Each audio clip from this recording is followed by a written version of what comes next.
सो nucleus nucleus को discover करा था रॉबर्ट ब्राउन ने 1831 में। न्यूक्लियस के अंदर क्या होते हैं, ठीक है। सो न्यूक्लियस के अंदर क्रोमेटिन होते हैं। क्रोमेटिन एक कलर्ड फाइब्रस मटेरियल होता है जो कि न्यूक्लियस के अंदर प्रेजेंट होता है, ठीक है, क्रोमेटिन। और ये जो क्रोमेटिन है इसके बारे में फ्लेमिंग ने बताया था, ठीक है। और ये एसिडिक इन नेचर होता है। जो क्रोमेटिन होता है वो डीएनए और डीएनए प्लस प्रोटीन्स का बना होता है, ठीक है। और इसको बेसिक डाई से स्टेन किया जाता है, ठीक है।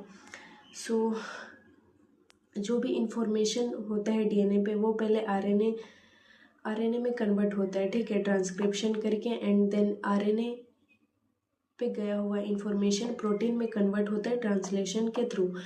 तो इसको कहा जाता है सेंट्रल डोग्मा। ये हम लोग जेनेटिक्स में करेंगे, ठीक है। सो न्यूक्लियस कितने नंबर में प्रेजेंट होते हैं सेल पे, उस बेसिस पे नेमिंग दिया गया, ठीक है। यूनिन्यूक्लिएटेड यानी कि एक न्यूक्लियस प्रेजेंट होगा एक सेल में, ठीक है। Then binucleated means 2 nucleus एक सेल में प्रेजेंट होंगे, ठीक है।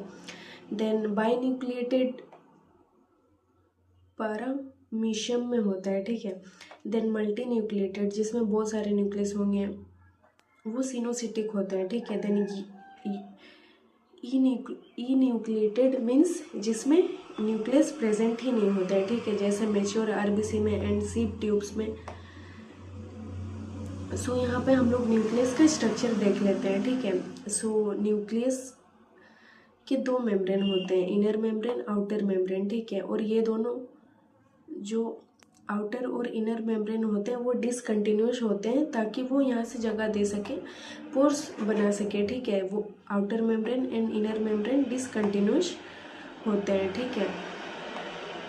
सो न्यूक्लियस के अंदर क्या क्या मटेरियल प्रेजेंट होते हैं, ठीक है। सो न्यूक्लियस के अंदर क्रोमेटिन प्रेजेंट होता है, ठीक है, लाइक डीएनए का ही पार्ट, लेकिन वो ऐसे धागे के फॉर्म में प्रेजेंट होता है, ठीक है। सो जो क्रोमेटिन होता है वो दो तरह के होते हैं, ठीक है। एक होता है हेटेरोक्रोमेटिन, एक होता है यूक्रोमेटिन।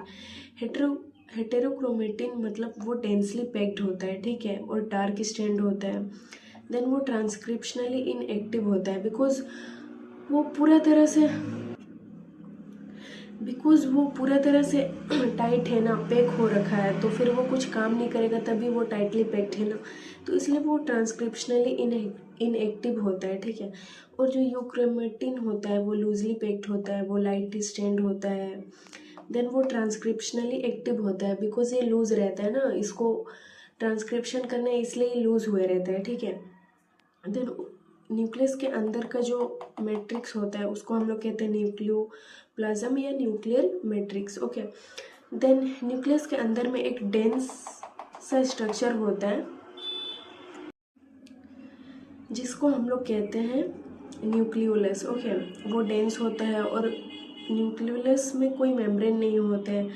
देन जो न्यूक्लियोलस होता है उसका फंक्शन क्या होता है, वो वहीं पे मतलब जो भी राइबोसोम बनने के जो भी स्टार्टिंग में मटेरियल चाहिए होता है, जहाँ से स्टार्ट होना है, तो वहीं से न्यूक्लियोलस से स्टार्ट होता है, ठीक है। इसलिए उसको राइबोसोमल फैक्ट्री कहा गया है। और बीच में जो डिसकंटिन्यूअस लेयर थे, बीच में स्पेस थे, उसको कहा गया nuclear pore, okay.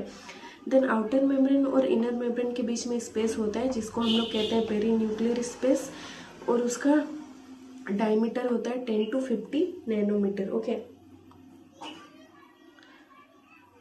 So we have completed cell the unit of life.